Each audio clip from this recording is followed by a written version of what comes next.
طے کر لیا کہ سارے لوگ ہی خراب ہو گئے؟ اللہ نے اتنی خوبصورت مخلوق بنائی ہے، تجھے حسن ہی نظر نہیں آتا، تجھے اس میں خوبیاں ہی دکھائی نہیں دیتی، تو پیار ہی نہیں کرتا، تیرے لہجے میں محبت ہی نہیں ہے، تیرا انداز ترچھا ہے، کڑوا ہے، کسیلا ہے، تو بات کرتا ہے تو آگ اگلتا ہے، تو رائے دیتا ہے تو اس میں۔ اور پھر ایک اور بات بھی، جو پاکیزگی والے لوگ ہوتے ہیں ان کی تو ساری نظر ہی اپنے گناہوں پہ ہوتی ہے۔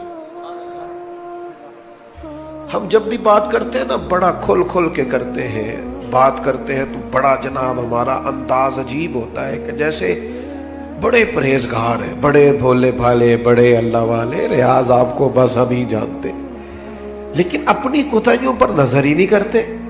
نتیجہ کیا نکلتا ہے؟ زمانے کے عیب اچھل اچھل کے آتے ہیں، کمزوریاں اچھل اچھل کے آتی۔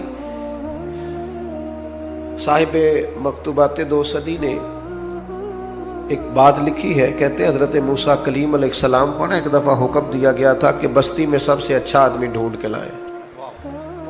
تو اب جسے حضرت موسیٰ اچھا کہیں گے بھلا کتنا کو اچھا ہوگا؟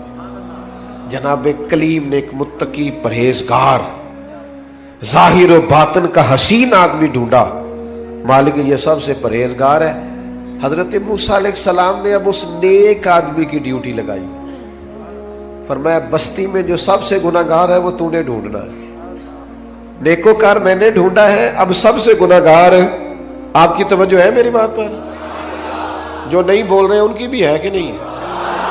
بس میں سوئی میرے سامنے آپ فکر نہ کریں، اور میں تو ویسے ہی تقریر بڑی تھوڑی کرنے کا عادی ہوں، کوشش ہوتی ہے کہ ایک ہی آنسو میں کہہ جاؤں گا میں دل طوفان بھیجا لانے سے بھی یا چشم فائدہ، دو اشک ہی کافی ہے اگر اثر کرے تو۔ عزیز اس کو نیک کو حضرت کلیم نے ڈھونڈا علیہ السلام، اور کہا اب تو نے ڈھونڈ کے لانا ہے۔ میرا خیال ہے میری اور آپ کی ڈیوٹی لگتی نا برا آدمی ڈھونڈنے کی تو بس کوئی بندہ اچھا بچتا ہی نہ۔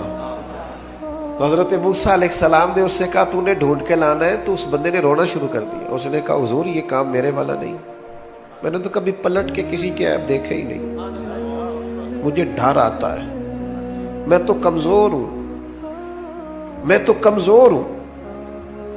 مجھے خوف آتا ہے، سے ثبوت نہ منگو میتھوں، اے نظر کرم قد ہوئی، اے میں جانا یا دل بر جانے غیر نہ جانے کوئی، میں مسکین پرانا خادم مینو کسے در ملی نہ ٹوئی، اے تے واصف یار نے نظر جو کیتی تے پھر واصف ہی ہوئی، میں تو مسکین ہوں۔